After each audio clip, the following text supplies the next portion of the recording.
Hi, boys and girls. It's Mrs. Gorby, and today I'm going to be reading more of the 14th Goldfish. We're going to be starting with chapter 24 called No Bell. People on television hop in and out of cabs all of the time. It's no big thing. But I've never been in a cab before, and everything about it seems exotic. The meter on the dashboard, the smell of the pine air freshener, and the way the cab driver talks nonstop into his headset. He doesn't even seem surprised to have 3 kids in the back of his cab. My grandfather has a driver stop at a pizza parlor.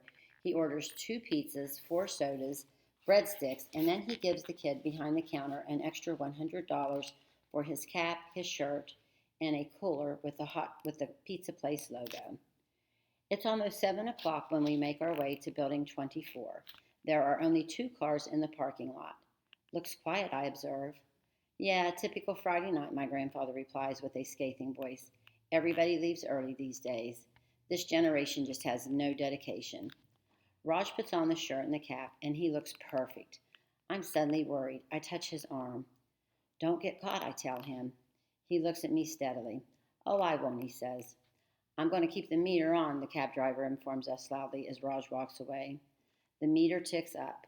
$40, $60, $70, and then Raj suddenly reappears next to the cab, and he's holding a cooler.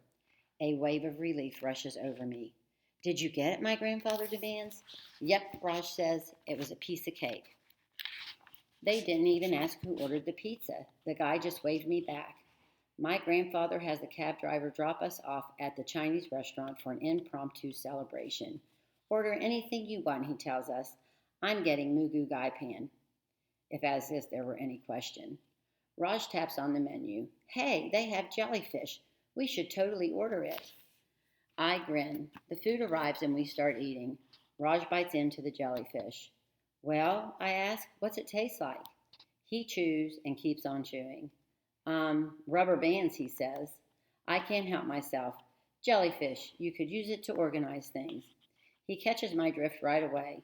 You can use it as an eraser. You can bounce it like a Super Bowl ball. It's like the crispy corn dog thing, only better.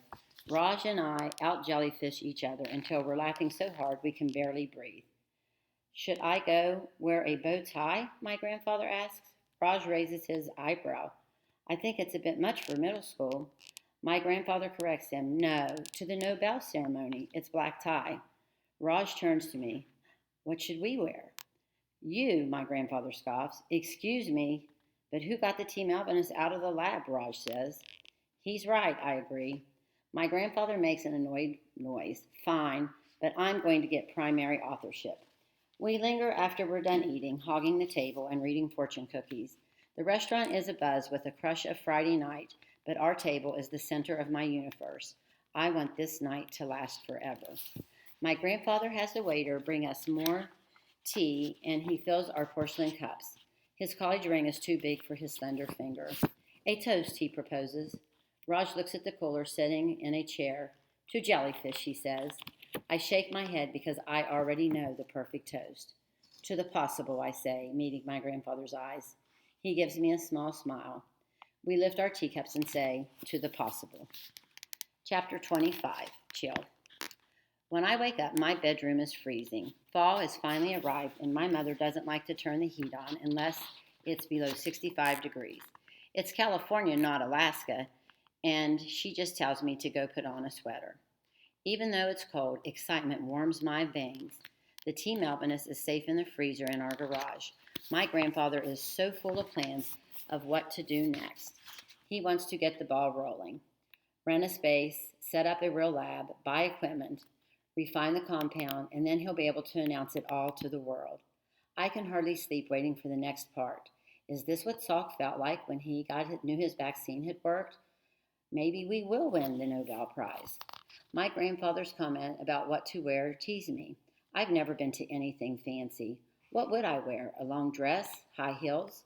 I remember Marie Curie, who won the Nobel, and I wondered what she wore to the ceremony. I decided to look it up. Most pictures show her in an old-fashioned black dress, and her hair is totally frizzy, just like mine. I can't find a photo showing what she wore to the Nobel, but I do discover something I had not known before, something my grandfather left out. Marie Curie was exposed to a lot of radiation during her experiments. Eventually, it poisoned her. Her discovery actually killed her. It's windy and chilly on the lunch court, and I'm standing in line with my tray waiting to pay. It's crispy corn dog day. Across the way, Raj and grandfather are at our usual table. Their heads are bent down together, and my grandfather is scribbling in his notebook. Hi, Allie. I turn around and freeze. It's Brianna. She's standing behind me holding a bottle of juice. I wait for the burning stab of pain that usually accompanies her appearance, but it doesn't come this time. There's a twinge and ache the way a scalped knee feels after the swelling's gone down, and I know I'll be fine. Hey, I say, how's volleyball? She hesitates. Well, it's a lot harder than I thought. It's super competitive, and I have to try out again next season. Oh, I say. There's a moment of awkward silence, and then Brianna looks down at my tray and gives me her old smile. It's crispy corn dog. I used to love them, she says, and it's almost like an apology. Yeah, me too, I swallow. I feel relieved, for this part is over somehow, and it's okay, because I've moved on, and I've got my grandfather and Raj. By the way, I saw your old sitter, Nicole, at the mall, Brianna says. She said to tell you hi. I look across the lunch court at Raj. Remember Nicole mentioning her discount, and I think maybe I could get Raj an earring. Who's that boy you're with all the time? Brianna asks, following my line of sight. Oh, that's Raj, I say. No, I mean the one with the long hair, she clarifies. Oh, that's my cousin Malvin. He's staying with us, I explain. I didn't know you had any cousins out here, she says. Well, it's kind of a long story, I tell her. A dreamy look crosses her face. He's cute, she says. I half smile at her. Huh? She bites her lip. Does he have a girlfriend? Girlfriend, I echo, and then I think of my grandmother's slippers. Yeah, she says, and I see a look of hope in her eyes. Do you think he'd like me? My mind just keeps repeating over and over again. Brianna thinks my 76-year-old grandfather is cute.